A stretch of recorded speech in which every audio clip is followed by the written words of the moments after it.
Hi friends and friendies, Christmas celebrate பண்ணுற என்னோட subscriber ஒவ்வொருத்தருக்கும் லைம்லைட் சேனல் வழியாக என்னோட ஹார்ட்லி விஷஸ். அண்ட் இன்னைக்கு நம்ம பேச போகிற topic the great person, world wide ரொம்ப ரொம்ப ஃபேமஸான, சின்ன குழந்தைய கேட்டால் கூட தெரியக்கூடிய ஒரு பர்சனை பற்றி தான் நம்ம இன்னைக்கு பேச போகிறோம். இவரோட லைஃப் ஸ்டோரியை கேட்டோன்னா டெஃபினட்டாக லைஃப்பில் நொந்து வெந்து சோர்ந்து போன ஒவ்வொருத்தருமே இதெல்லாம் ஒன்றுமே இல்லைடா, நம்ம ஜெயிச்சிட முடியும்டா, நம்ம ஜெயிச்சிரோம்டா அப்படின்னு ஏந்திரிச்சு அடுத்த வேலையை பார்க்க போயிடுவீங்க. Yes, I am damn sure. அந்த மாதிரி ஒரு இன்ஸ்பைரிங்கான ஸ்டோரி இந்த நல்ல நாளில், இந்த கிறிஸ்மஸ் செலிப்ரேஷன் பண்ணிட்டு இருக்கிற இந்த டைமில் நிச்சயமாக உங்களுக்கு ஒரு பெஸ்ட் விஷஸாக இந்த ஸ்டோரி இருக்கும்னு நினைக்கிறேன். அந்த மாதிரியான ஒரு கண்டென்ட் தான் உங்களுக்கு கொடுக்கணும்னு நான் டிசைட் பண்ணேன்.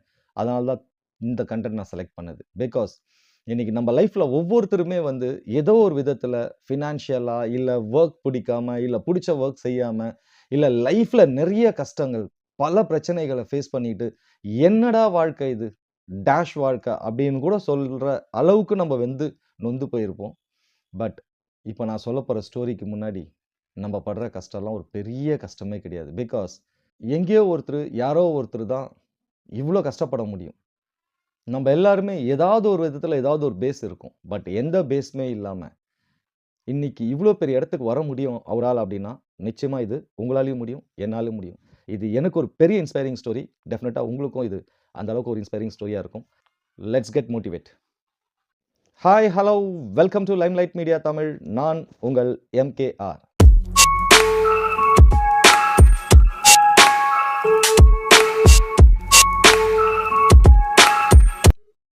நம்ம இன்னைக்கு பேச போகிறது யாருன்னு நான் ஸ்டார்டிங்கில் சொல்லவே இல்லை இல்லையா? யா, கமிங் டு த பாயிண்ட். யார் அப்படின்னா த வேர்ல்டு சூப்பர் ஸ்டார். கண்டிப்பாக தெரிஞ்சிட்டு இருப்பீங்க. தெரியலன்னா இன்னும் கொஞ்ச நேரம், ஃபியூ செகண்ட்ஸ் வெயிட் பண்ணுங்க, தெரிஞ்சுப்பீங்க. ஒரு ஏழை, பரம ஏழைன்னு சொல்லுவாங்களே, அப்படி ஒரு ரொம்ப பெரிய ஏழை குடும்பத்தில் பிறந்த ஒருத்தர் 1945ல பிறக்கிறாரு.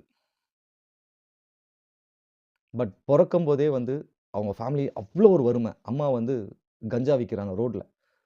அப்பா வந்து ஒரு குக்கு மட்டும் இல்லை, அவர் ஒரு தேச விரோத செயல்லாம் கூட செய்கிறவருன்னு சொல்லியிருக்காங்க.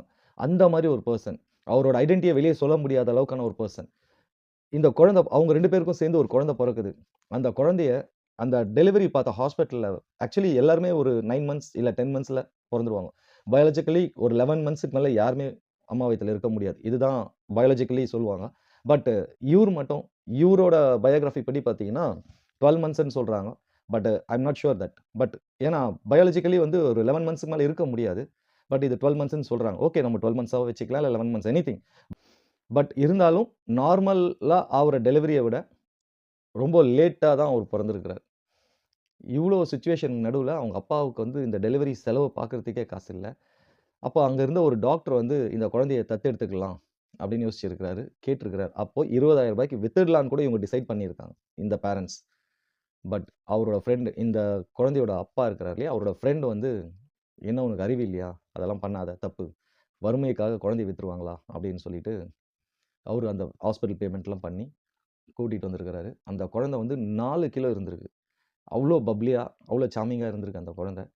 பட் இந்த குழந்தை வளரும்போது பல கஷ்டங்களை அனுபவிச்சிருக்கு. ஏன், ஒரு பான் வீடியோஸில் கூட நடிச்சிருக்கிறாரு. அப்போ யோசிச்சு பாருங்க. அன்னைக்கு ஒரு பான் வீடியோவில் நடித்தவர் இன்னைக்கு மிகப்பெரிய super star world wide.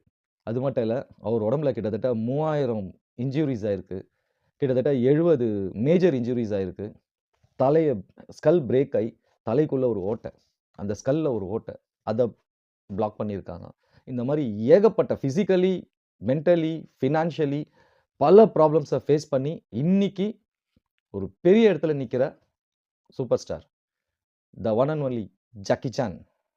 S, of course, அவர் ஃபேவரட், வேர்ல்டு வைட் ஃபேமஸான, எல்லாருக்கும் ஃபேவரட்டான super star, world super star Jackie Chan பற்றி தான் இந்த ஸ்டோரி. ஆக்சுவலி அவர் 1945ல் பிறந்திருக்கிறாரு. அண்ட் தென் ஆல்ரெடி சொன்னேன் இல்லைங்களா, ரொம்ப கஷ்டமான ஒரு ஏழ்மையான குடும்பம். அவங்க அப்பா ஒரு சமையல்காரர், அவங்க அம்மா ரோட்டில் கஞ்சா விற்கிறவங்க. இந்த மாதிரி சுச்சுவேஷனில் இந்த குழந்தையும் வளர்ந்துருக்குது. வளர வளர ரொம்ப ஏழ்மை. அதுக்கப்புறமா ஏன் நம்ம இங்கே இருக்கணும்னு சொல்லிட்டு அவங்க பேரண்ட்ஸ் டோட்டலாக வந்து ஆஸ்திரேலியாவுக்கு போயிடுறாங்க. ஆஸ்திரேலியாவில் போய் அங்கே கொஞ்ச நாள் ஹாங்காங்கில் இருக்காங்க. ஹாங்காங்லேருந்து ஆஸ்திரேலியா போகிறாங்க. அங்கே போயிட்டு ஒரு போர்டிங் ஸ்கூலில் வந்து சேர்த்து விட்றாங்க. அங்க தான் ஒரு ஸ்டடீஸ். அந்த போர்டிங் ஸ்கூல் ரொம்ப ரொம்ப டஃப்பான, ரொம்ப கண்டிஷனான ஒரு போர்டிங் ஸ்கூல். அங்க தான் அவர் வந்து ஸ்கூலிங் முடிக்கிறாரு. ஸ்கூலிங் முடிச்சுட்டு வந்த பிறகு, அவருக்கு வந்து ரொம்ப இன்ட்ரெஸ்ட் எதுலன்னு பார்த்தீங்கன்னா, ஆக்டிங்ல. ஆக்டிங் வந்து அவருக்கு ரொம்ப பெரிய இன்ட்ரெஸ்ட். அண்ட் அவரோட இன்ஸ்பிரேஷன் யாருன்னா, சார்லி சாப்ளின். அவருக்கு சார்லி சாப்ளின் மாரி எல்லாரையும் சிரிக்க வைக்கணுன்றது மிகப்பெரிய ஆசை அவருக்கு. ஆக்டிங்ல ஃபுல் ஸ்கோப். பட் அந்த அதுக்கான ட்ரை பண்றாரு. எங்கெங்கேயோ ட்ரை பண்றாரு. எங்கேயுமே சான்ஸ் கிடைக்கல. கடைசியில ஆ எப்படி சொல்றது? இந்த லேபர் கூலி வேலை செய்வாங்க இல்லையா? இந்த கன்ஸ்ட்ரக்ஷன்ஸ்லாம் நடக்கும். இந்த கன்ஸ்ட்ரக்ஷன்ஸ்லாம் நடக்கும். அங்க கூலியா கூட போய் வேலை செய்றாரு. ஸோ இந்த மாரி டைம்ல ஒரு இடத்துல உட்காந்து யோசிச்சுட்டு இருக்கிறாரு. என்னடா நம்ம லைஃப்? இப்படியே போயிட்டு இருக்கு. என்னதான் பண்றது?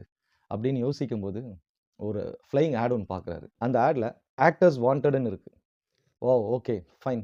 நம்மளுக்கு ஒரு ஆப்பர்ச்சுனிட்டி வந்திருக்கு. நிச்சயமா நம்ம போனா, இப்போ பயங்கர பசி, சரியான சாப்பாடு இல்ல, சரியா தூங்குறதுக்கு இடம் இல்ல. இந்த மாரி ஒரு சிச்சுவேஷன்ல இங்க போனா நம்ம நிம்மதியா சாப்பிடலாம். 3 வேள கண்டிப்பா சாப்பாடு கிடைக்கும். நம்மளுக்கு நடிக்கிறதுக்கு ஒரு சான்ஸும் இருக்குது. ஸோ இத வச்சு இப்படியே கொஞ்ச நாளைக்கு தள்ளிடலாம். இப்படியே நம்ம ஒரு பெரிய ஆள் ஆவறதுக்கான வாய்ப்புகள் இருக்கும். அப்படின்ற ஒரு பல கனவுகளோட அந்த இடத்துக்கு போறாரு. அங்க போன பிறகு தான் தெரியுது, அது பார்ன் வீடியோஸ் எடுக்கிற ஒரு இடம். வேற வழி இல்ல. சரி இதுவும் நடிப்பு தானேன்னு, அதையும் நடிக்க ஸ்டார்ட் பண்றாரு. கேமரா முன்னாடி. ஃபர்ஸ்ட் டைம் கேமரா முன்னாடி நிக்கிறாரு. நியூடா. ட்ரெஸ்ஸே இல்லாம. ஸோ பார்ன் வீடியோஸ்ல நடிக்கிறாரு. வேற வழி இல்ல. அந்த அளவுக்கு வறும.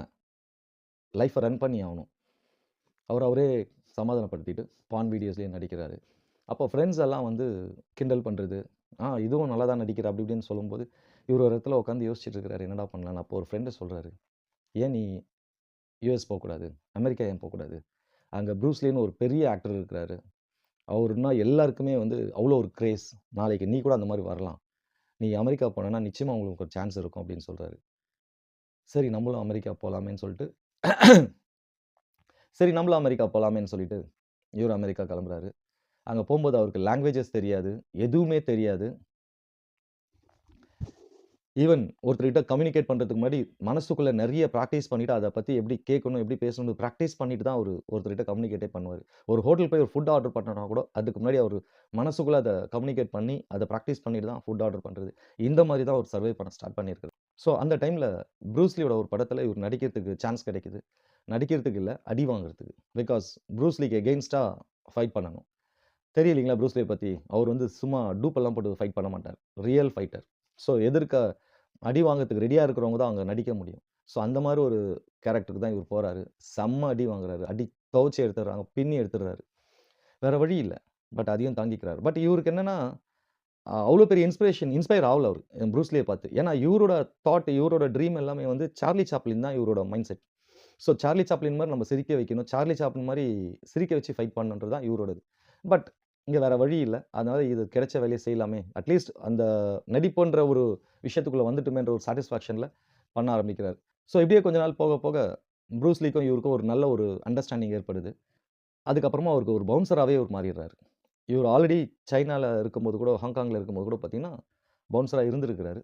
ஸோ ஷூட்டிங் ஸ்பாட்ல நெறைய ஃபேன்ஸ் வர்றதால, அங்கேயும் பவுன்சரா வொர்க் பண்ணியிருக்கிறாரு. ஒரு 10 டேஸ்க்கு அப்புறமா இவருக்கும் அவருக்கும் ஒரு நல்ல அண்டர்ஸ்டாண்டிங் போயிட்டு இருக்கு. கொஞ்ச நாளைக்கு அப்புறமா ப்ரூஸ் லீ இறந்துடுறாரு. இவருக்கு பயங்கர ஷாக். என்னடா இது நம்ம லைஃப் இப்படி ஆயிடுச்சே! இவ்ளோ நம்ம கூடவே இருந்த ஒரு மனுஷன், நல்லா பழக ஆரம்பிச்ச ஒரு மனுஷன் இறந்துட்டாரே! அப்படின்னு சொல்லிட்டு ரொம்ப வெக்ஸ் ஆவுறாரு. அந்த டைம்ல சில புரொடியூசர்ஸ் இவர வச்சு படம் எடுக்கலாம்னு ட்ரை பண்றாங்க. ஒரு ஆப்பர்ச்சுனிட்டி வருது. இவர வந்து ப்ரூஸ் லீயா மாத்த ட்ரை பண்றாங்க. சில படங்கள் நடிக்கிறாங்க. ஆனா எந்த படமும் ஓடல. பிகாஸ் இவர எல்லாருமே ப்ரூஸ் லீயா மாத்த தான் ட்ரை பண்றாங்க. பட் இவரு ப்ரூஸ் லீ கிடையாது. அப்ப இவரு ஃப்ரெண்ட் கிட்ட பேசிட்டு இருக்கும்போது இவரு ஒரு வாட்டி சொல்றாரு, "எல்லாருமே என்ன ப்ரூஸ் லீய மாத்த தான் ட்ரை பண்றாங்க. பட் நான் ப்ரூஸ் லீ இல்ல. ஐ அம் ஜாக்கி சான். நான் ஜாக்கி சானா தான் இருக்கணும். நான் ஃபைட் பண்ணாலும் அத சிரிக்க வச்சு ஃபைட் பண்ணணும். அப்படிதான் எனக்கு பிடிக்கும்."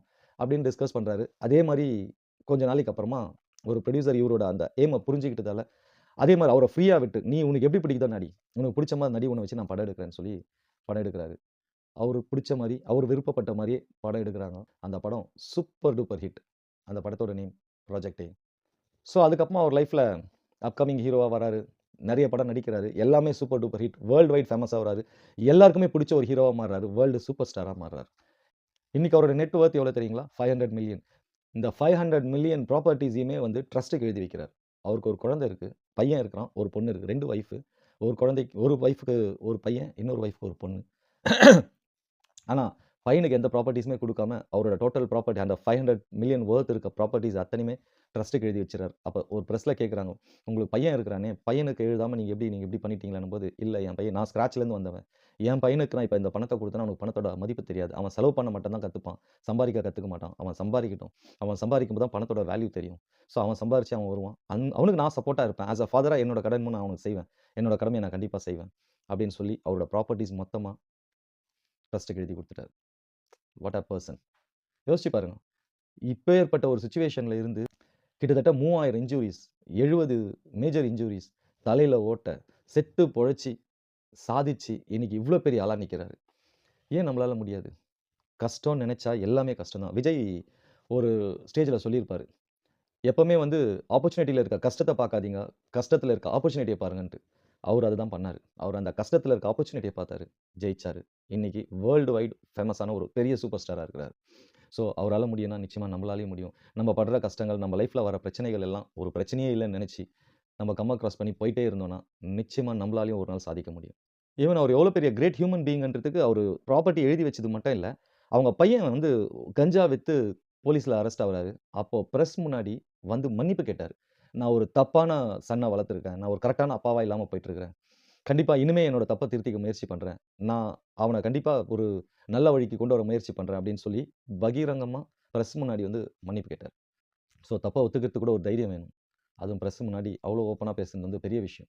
அந்த மாரி நெறைய நல்ல குவாலிட்டீஸ் இருக்கு. ஸோ இவ்ளோ ஒரு கிரேட் குவாலிட்டீஸ் இருக்க ஒரு பெர்சன். ஈவன் இப்போ நீங்க அவர கேட்டீங்கன்னா, சினிமாலேருந்து எப்போ ரிட்டயர்ட் ஆவீங்கன்னு, "இல்ல நான் ரிட்டயர்ட் ஆக மாட்டேன். முடிச்ச வரைக்கும் நடிப்பேன். அப்படி இல்லன்னா நடிப்ப சொல்லிக் குடுப்பேன். இல்லன்னா கேமராக்கு பின்னாடி இருப்பேன். சினிமால தான் நான் இருப்பேன். ஏதாவது ஒரு வேலைய செய்துட்டு." அப்படி அந்த அளவுக்கு அந்த பேஷன். அவர் செய்ற தொழில வந்து அந்த அளவுக்கு அவர் விரும்புறார். ஸோ நம்ப புடிச்ச தொழில செய்வோம். அத விரும்பி செய்வோம். நிச்சயமா நம்ம ஜெயிப்போம். ஆக்சுவலி ஜாக்கி சானோட ரியல் நேம் என்னன்னு பார்த்தீங்கன்னா, காங் சாங். அவரு அவங்க அப்பா பேர பின்னாடி தான் சான்னு சேர்த்துக்கிட்டாரு. அவருக்கு ஜாக்கி சான் பேர் எப்படி வந்ததுன்னா, அவரு இந்த ஜாக்கிலாம் போடுவாரு. அதுதான் வந்து ஸ்டைலா ஜாக்கின்னு அவர் பேர் மாத்துனாங்க. பின்னாடி ஃபியூச்சர்ல அவங்க அப்பா பேரையும் சேர்த்துட்டு சான்னு சொல்லி ஜாக்கி சான் அப்படின்னு பேர் மாறுச்சு. பட் அவரோட ஒரிஜினல் நேம் வந்து காங் சாங். ஸோ லைஃப்ப நம்ம சீரியஸா எடுத்துக்காம, சேலஞ்சா எடுத்துக்கங்க. உங்களுக்கு வர ஒவ்வொரு பிரச்சனையுமே சேலஞ்சா பார்த்தீங்கன்னா, definitely you will win one day. So இந்த வீடியோ வழியா நான் உங்களுக்கு சொல்லணும்னு நெனச்சது இதுதான். எல்லாமே பாசிபிள் தான் இங்க. சில பேருக்கு சக்சஸ் சீக்கிரமா கிடைக்கும். சில பேருக்கு சக்சஸ் லேட்டா கிடைக்கும். அவ்வளோதான் வித்தியாசமே தவிர, பட் உண்மையா, கடினமா நம்மளோட டார்கெட்ல, நம்மளோட எய்ம்ல, நம்மளோட கோல்ல ஸ்ட்ராங்கா இருந்தா வெற்றி நிச்சயம். That's it for today. கண்டிப்பா இந்த இன்ஸ்பைரிங்கான ஸ்டோரி உங்களுக்கு கண்டிப்பா பிடிச்சிருக்கும்னு நெனைக்கிறேன். இதுதான் நான் உங்ககிட்ட ரொம்ப ஷார்ட் அண்ட் ஸ்வீட்டா சொல்லணும்னு நெனச்சேன். சொல்லணும்னா நெறைய சொல்லலாம் ஜாக்கி சான பத்தி. அவ்வளோ விஷயங்கள் இருக்கு. பட் ரொம்ப ஷார்ட் அண்ட் ஸ்வீட்டா உங்களுக்கு சொல்லணும். முக்கியமான விஷயத்த மட்டும் லைஃப்ல இருக்கிற கஷ்டங்கள் எதுவா இருந்தாலும் ஜெயிக்க முடியும்ன்றத நீங்க எடுத்துப்பீங்கன்னு நம்புறேன். இன்னொரு வீடியோல நாளைக்கு நம்ம சந்திப்போம். Until that bye from MKR. நல்லதை யோசிப்போம், நல்லதை பேசுவோம், நல்லதை செய்வோம், நல்லதே நடக்கும். இந்த வீடியோ பிடிச்சிருந்தா லைக் பண்ணுங்க, ஷேர் பண்ணுங்க. முக்கியமா நம்ம சேனல சப்ஸ்கிரைப் பண்ணுங்க. ஸோ லெட்ஸ் சி எத்தன பேர் ஜாக்கி சான விரும்புறவங்க இருக்கீங்க? எத்தன பேர் இந்த வீடியோவ லைக் பண்ண போறீங்க? எத்தன பேர் ஷேர் பண்ண போறீங்க? எத்தன பேர் சப்ஸ்கிரைப் பண்ண போறீங்கன்னு. இந்த மாரி இன்ஸ்பைரிங்கான நெறைய வீடியோஸ் நான் போடணும்னு ஆசைப்பட்டீங்கன்னா, நம்ம சேனல சப்ஸ்கிரைப் பண்ணுங்க. ஸோ நீங்க சப்ஸ்கிரைப் பண்ணீங்கன்னா, அது எனக்கு ஒரு மோட்டிவேஷன். நான் இந்த மாரி நல்ல நல்ல வீடியோ போட்டேன்னா, அது உங்களுக்கு ஒரு motivation. So give and take policy. Nothing else. Bye.